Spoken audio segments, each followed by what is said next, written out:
Good morning and नमस्कार दोस्तों, स्वागत है आप सभी का आपके अपने YouTube channel GK search engine पर। आज है 23 अप्रैल और 23 अप्रैल से रिलेटेड राजस्थान करंट अफेयर्स के जितने भी इम्पोर्टेंट क्वेश्चन हैं उन सभी को हम इस वीडियो में डिस्कस करने वाले हैं। तो पूरा वीडियो बहुत ध्यान से देखना और वीडियो के एंड में मैं आपसे क्वेश्चन पूछूंगा जिसका आंसर आप सभी को कमेंट बॉक्स में देना है।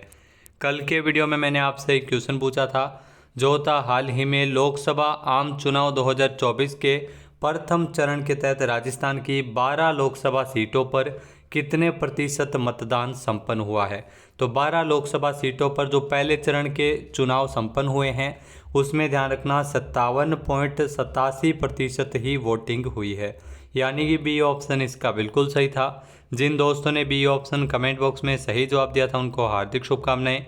यह राजस्थान में लोकसभा चुनाव के पहले चरण जो 19 अप्रैल को हुए थे 12 लोकसभा सीटों पर, जिसमें श्री गंगानगर, बीकानेर, चूरू, झुंझुनू, सीकर, जयपुर ग्रामीण, जयपुर, अलवर, भरतपुर, करौली, धौलपुर, दौसा और नागौर लोकसभा सीटों के लिए वोटिंग हुई थी और इन क्षेत्रों में कुल 57.87% मतदान हुआ, जो पिछले चुनाव के मुकाबले लगभग 6% कम है। इन 12 लोकसभा सीटों में सर्वाधिक मतदान श्री गंगानगर सीट के लिए किया गया था 65.64%।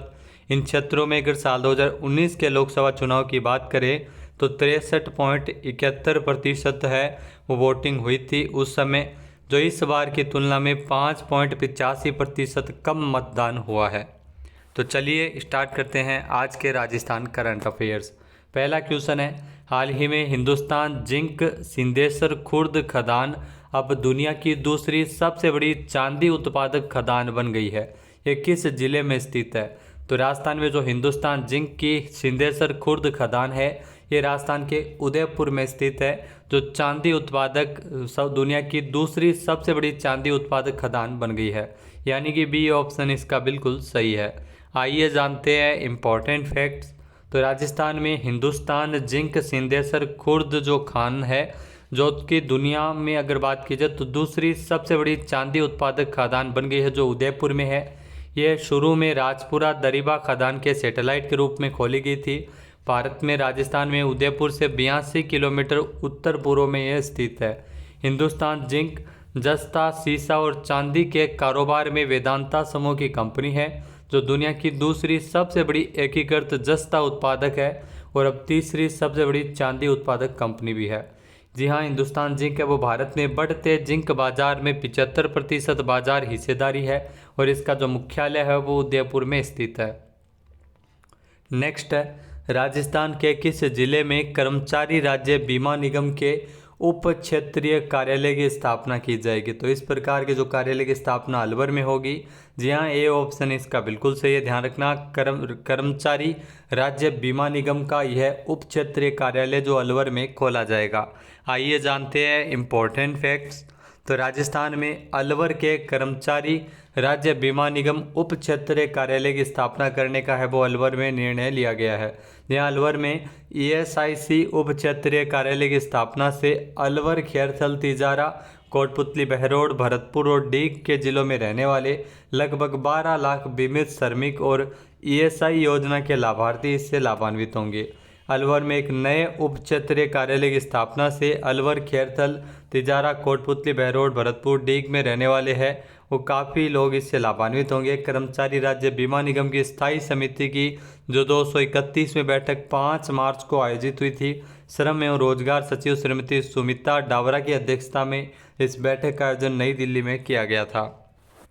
नेक्स्ट क्वेश्चन है, हाल ही में राजस्थान में किसे सैनिक कल्याण सलाहकार समिति का राज्य स्तरीय अध्यक्ष नियुक्त किया गया है? तो सैनिक कल्याण सलाहकार समिति का राज्य स्तरीय अध्यक्ष नियुक्त किया गया है प्रेम सिंह बाजोर, जो आप तस्वीर में देख सकते हैं, यानी कि ए ऑप्शन इसका बिल्कुल सही है। आइए जानते हैं इम्पोर्टेंट फैक्ट्स।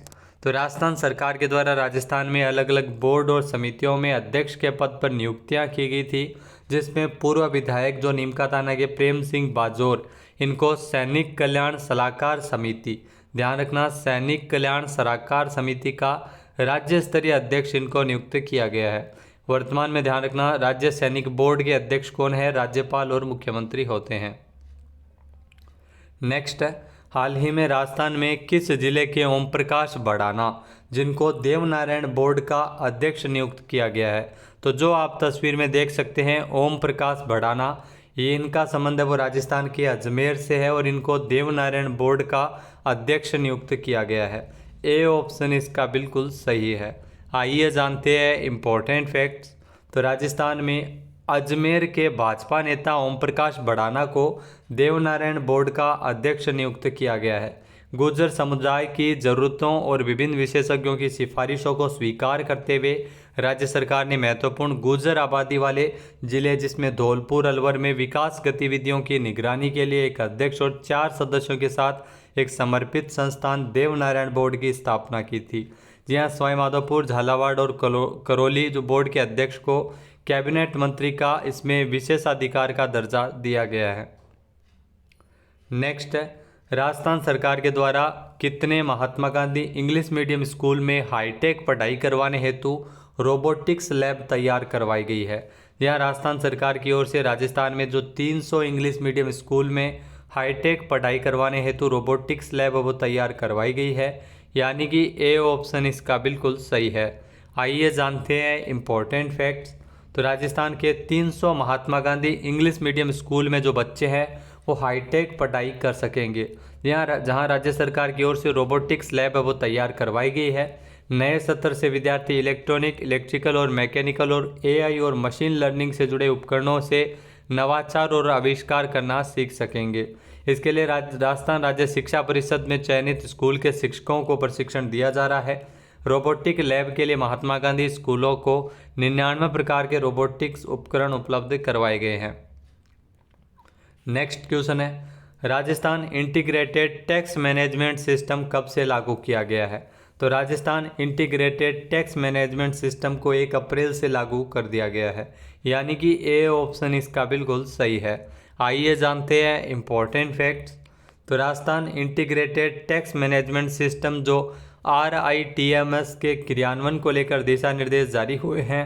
इसके अलावा अगर बात की जाए तो वित्त सचिव बजट नरेश ठकराल के द्वारा जो जारी किए गए दिशा निर्देश, इसमें Rajasthan integrated tax management system इसे 1 अप्रैल से लागू किया जाएगा। तो वेतन पर कर और वर्क्स बिल की गणना के लिए इसकी शुरुआत हुई है। जून 2024 तक इसे शुरुआती तौर पर पूरे प्रदेश में लागू किया जाएगा। नेक्स्ट है, हाल ही में किसने देश का पहला अपनी तरह का ह्यूमन ब्रीथ सेंसर विकसित किया है?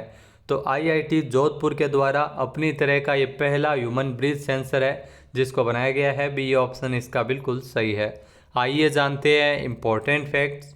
तो IIT जोधपुर ने देश का पहला अपनी तरह का ह्यूमन ब्रीथ सेंसर है वो विकसित किया है। IIT जोधपुर के शोधकर्ताओं ने make in India human breath sensor बनाया है। ये मेटल ऑक्साइड और नैनो सिलिकॉन से बना है जो इसे दूसरे मौजूदा सेंसर से अलग बनाता है। इसे सांस में अल्कोहल की मात्रा को मापने के लिए डिज़ाइन किया गया है, यानी अब अगर कोई नशे में गाड़ी चला रहा है तो आसानी से चेक किया जा सकता है कि नशे की मात्रा कितनी है। इसे सेंसर की मदद से अस्थमा, डायबिटीज़ और ketoacidosis, chronic obstructive pulmonary disease, sleep apnoea, यहाँ तक कि कार्डियक अरेस्ट जैसी गंभीर बीमारियों का भी पता लगाया जा सकता है। नेक्स्ट है, सीमा सुरक्षा बल BSF की महिला जवानों के लिए विशेष रूप से पहली सीमा चौकी राजस्थान में कहाँ स्थापित की गई है? तो राजस्थान में जैसलमेर के शाहगढ़ में इसकी स्थापना की गई है, यानी कि ए ऑप्शन इसका बिल्कुल सही है। आइए जानते हैं इम्पोर्टेंट फैक्ट्स। तो राजस्थान में शाहगढ़ जैसलमेर में BSF महिला जवानों के लिए देश की पहली सीमा चौकी वो स्थापित की गई है। दुनिया का सबसे बड़ा अर्धसैनिक बल देश की सीमाओं पर महिलाओं को अधिक से अधिक जिम्मेदारी सौंप रहा है।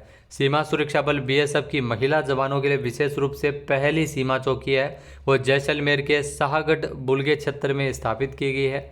महिला जवानों की बढ़ती संख्या को देखते हुए महिलाओं के लिए अलग अलग से चौकियां बनाने की योजना बनाई गई है और प्रायोगिक तौर पर जैसलमेर सेक्टर साउथ के शाहगढ़ बुलज में नलका में एक सीमा चौकी बनाई गई है जिसमें केवल महिला जवानों को ही तैनात किया गया है।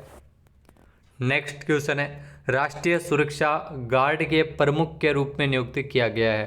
तो भारत में राष्ट्रीय सुरक्षा गार्ड के प्रमुख के रूप में नलिन प्रभात की नियुक्ति की गई है, यानी कि सी ऑप्शन इसका बिल्कुल सही हो जाएगा। आइए जानते हैं इम्पोर्टेंट फैक्ट्स। तो हाल ही में IPS नलिन प्रभात इनको राष्ट्रीय सुरक्षा गार्ड NSG का नया प्रमुख नियुक्त किया गया है। आंध्र प्रदेश कैडर के 1992 बैच के IPS अधिकारी है और नलिन प्रभात वर्तमान में CRPF में अतिरिक्त महानिदेशक के पद पर कार्यरत है।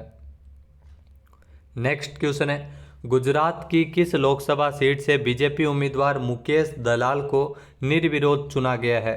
तो गुजरात की सूरत लोकसभा सीट से बीजेपी उम्मीदवार मुकेश दलाल, इनको निर्विरोध विजेता घोषित किया गया है। ए ऑप्शन इसका बिल्कुल सही हो जाएगा। आइए जानते हैं इम्पोर्टेंट फैक्ट्स। तो लोकसभा चुनाव फिलहाल चल रहे हैं, जिसमें गुजरात की सूरत लोकसभा क्षेत्र से जो बीजेपी उम्मीदवार मुकेश दलाल, इनको निर्विरोध चुना गया है। अन्य सभी दावेदारों द्वारा अपनी अपनी उम्मीदवारी वापस लेने के बाद मुकेश दलाल निर्विरोध जीत गए हैं। कांग्रेस के 2 उम्मीदवार के नामांकन रद्द होने और 8 अन्य उम्मीदवारों की अपनी अपनी उम्मीदवारी वापस लेने के बाद, जी हां, मुकेश दलाल इनको विजेता घोषित किया गया है। निर्विरोध ये चुने गए हैं, लोकसभा सीट से विजेता हुए हैं, जो सूरत है, गुजरात की सूरत लोकसभा सीट से।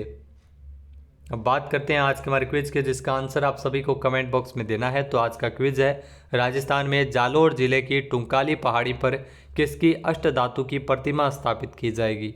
एक बार फिर से सुनेगा, राजस्थान में जालोर जिले की टुंकाली पहाड़ी पर किसकी अष्टधातु से बनी प्रतिमा की स्थापना की जाएगी?